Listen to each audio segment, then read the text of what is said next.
How to make an interesting and unique QR code using Tensor ART. See this video to the end. Welcome back to my channel. Today I will show you how to make a QR code with Tensor ART like this.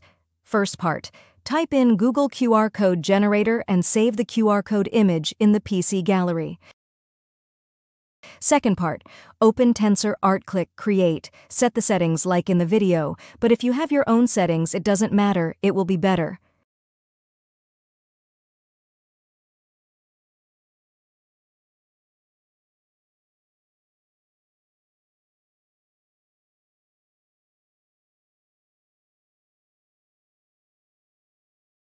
Third part, select model style, select add controlnet, select QR code, and upload the QR code image that we downloaded earlier.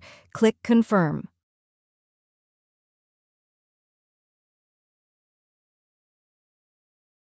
Fourth part, after all settings are complete, click generate.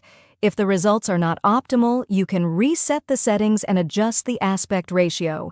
And this is the result of generating QR code with Tensor ART. Don't forget to give the like button, comment, and subscribe until we see you in the next video.